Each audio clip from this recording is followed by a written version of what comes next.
80 years ago, in the Holocaust, the Jewish people were totally defenseless against those who sought our destruction. No nation came to our aid. Today, we again confront enemies bent on our destruction. I say to the leaders of the world, no amount of pressure, no decision by any international forum will stop Israel from defending itself. As the Prime Minister of Israel, the one and only Jewish state, I pledge here today from Jerusalem on this Holocaust Remembrance Day, if Israel is forced to stand alone, Israel will stand alone. But we know we're not alone, because countless decent people around the world support our just cause. And I say to you, we will defeat our genocidal enemies. Never again is now.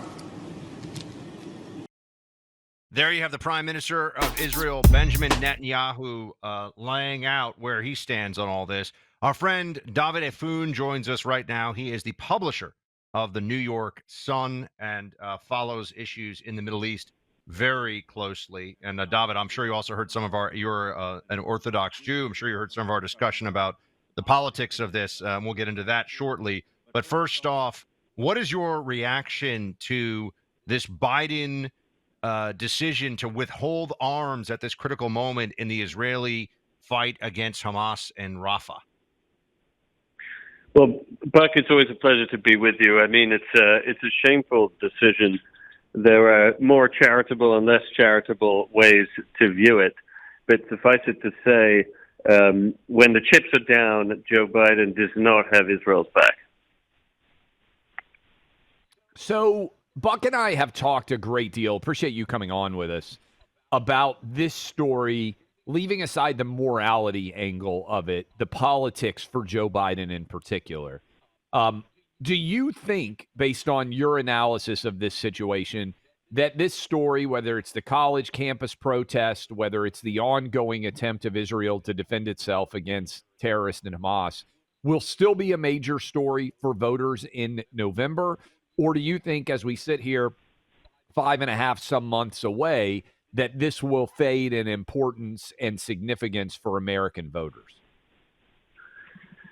You know, it may very well continue. I mean, it is hard to say. You know, part of the reason why it's dragged on and why it is coming, up to the line with the election is because the United States has really leaned on Israel to slow down and to take time to do this or that. Obviously, the negotiation or the humanitarian stuff, some of it's important. But I mean, if Israel had its way, I believe this would have all been done with and wrapped up, and Hamas would be given, and the people of Gaza would be happier, and the people of southern Israel would have been happier a long time ago.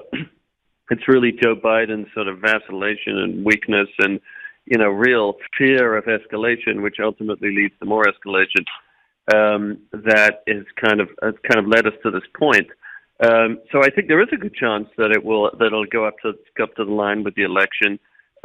We know that there are sort of agitators across the country that see benefit in these protests, aggressive protests, and there've been documentation that some of the folks that were behind BLM and Occupy Wall Street and other things are engaged in these protests or behind these protests or agitating these protesters. But I think the impact that it's going to have is actually the opposite of what Joe Biden thinks it's going to have. In the end of the day, the majority of these people, the people in America, are supportive of Israel. There are huge Jewish populations in most of the major swing states, but with the exception of Michigan, where the Muslim population is larger than the Jewish population. But in basically all the other swing states, it's by far the other way around. But besides for the Jewish population, I mean, common sense Americans, good meaning Americans across the country look at the situation. Everybody understands that the world is better off without Hamas. And this business of, leaving Rafah intact, it's like, putting out 80% of a fire. I mean, who the hell have you helped? We're speaking to Dovid Efune, publisher of the New York Sun. You can go to nysun.com. They're doing great work over there. And David, I've known you. Gosh, we've been friends over a decade now. We're getting old, David. Long time since we were kids. Yeah, I know. We since Yeah. our early young pup days in the media together. I just was wondering, do you think this time, in terms of the Jewish vote in America and what's going on here with Biden and the obvious and really perfidious calculations, do you think there will be a real change here, or is your expectation that those who know in the Jewish community already know, if you get my meaning? They already understand what the Democrats are all about. Well, I think there really is. I mean, look, changes in, demographic trends in voting, take generations. You don't often see massive shifts from election to election. I do think, October 7th was obviously a once-in-a-generation event, hopefully not even once-in-a-generation event. But, the response and what people have seen unfolding across the country and in capitals around the world and on American college campuses and other places really has unsettled people in the Jewish community, I think, a lot more than ever before. And you do see people. I mean, I saw Bill Ackman, who's been a Democratic supporter his whole life, praising Donald Trump's statement on Israel this morning. Probably what it's most analogous to is, in the last 100 years, the lowest percentage of the Jewish vote going for a Democrat was when Ronald Reagan ran against Jimmy Carter in 1980. You had 45% of the Jewish vote went for Carter, 39% went for Reagan. But interestingly, there was a third-party candidate, a fellow called John Anderson, who got 15% of the Jewish vote and 6% of the national vote. So you had a lot of Jewish voters who said, we know that Carter's bad. We're not quite yet ready to go Republican, but, this guy's a decent option. And, there's a possibility, I think, that RFK is going to attract a decent segment of the population. He's been very supportive of Israel. And obviously that will, at the end of the day, help Trump considerably. I put this to RFK directly, and he denies that's the case. He doesn't think it's going to help him electorally, but I think it might just. I don't think that's a bad analysis at all, because I think some people might have a difficulty jumping from Biden to Trump, but they see RFK Jr. as sort of the palatable middle ground. And effectively, that takes a vote away from Biden. I hope there's not a lot of Trump people who see RFK as the palatable middle ground on their way to Biden. Question for you, because you hit on something that we've been talking about on this show for months. My wife's from Michigan. Almost immediately when this conflict started, I saw Michigan as the battleground state with a huge Arab population around Dearborn, Southeast Michigan, and also still a large Jewish population, and said, man, given the margins here, this is an untenable issue. Biden's wrong morally, but he's trying to be right politically. So just a hypothetical here for you. What if that Dearborn, Michigan population were instead in, let's say, California, a state that Biden knew he was going to win comfortably? Do you think his calculus would be substantially different then in how he was playing this? In other words, how much of this is Biden knows he doesn't get reelected if he loses Michigan, and so he's willing to turn his back on a certain number of Jewish supporters because he feels like they're more likely to stick with him than the Arab voter might be? I mean, to me, again, there's a moral and a political calculus here. I think Biden's wrong on the moral, but is he right on the political as you analyze? Whoever is giving him advice on the political, I think is making grave mistakes on a few accounts. First of all, I think it's a misread of the Muslim population.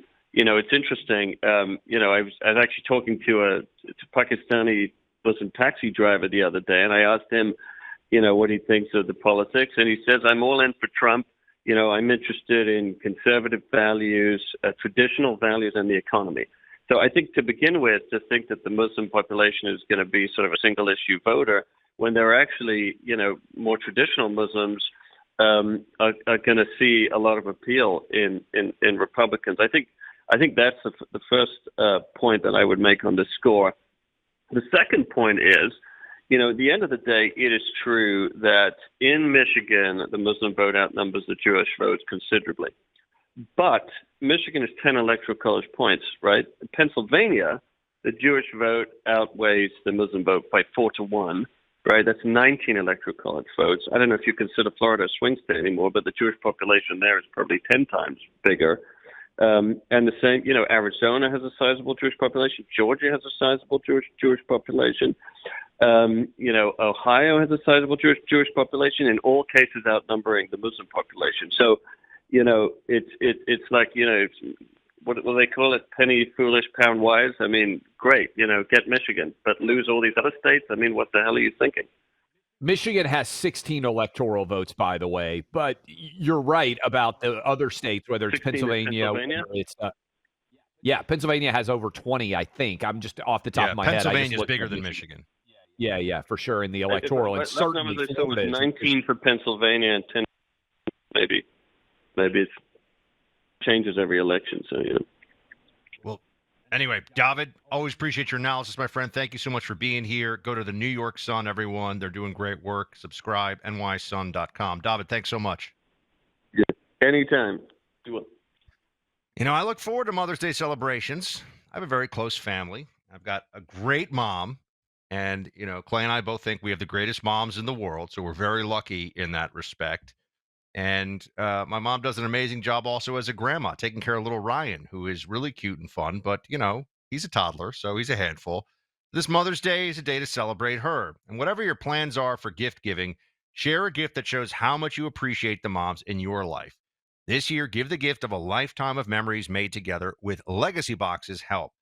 Look, I'm not saying don't give flowers too, but Legacy Box is an amazing gift that will last for so many years to come. It's so thoughtful, and it really goes to what family's all about, which is time together, memories, shared experience. Legacy Box helps your family transfer photos, home movies, and more onto digital files that will last forever. 1.5 million families have already relied on Legacy Box, my family, Clay's family, so many others. This Mother's Day, they really want you to try this service because it's so good. 60% off their regular prices. 60% off. Okay. Legacy Box wants to make this so simple for you. You sign up, they'll send you the box. You can take your time. So you can just have the box, give it to mom or give it to grandma or, whomever. You give them the box. They don't have to fill it all out on some quick schedule.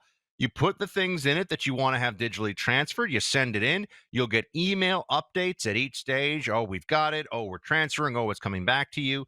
And it's so much fun. When it comes back, you've got all of your stuff digitized so you can text old photos, text old videos, download it to your computer. Go today, legacybox.com/buck. Legacybox.com/buck for their best Mother's Day sale ever. That's legacybox.com/BUCK.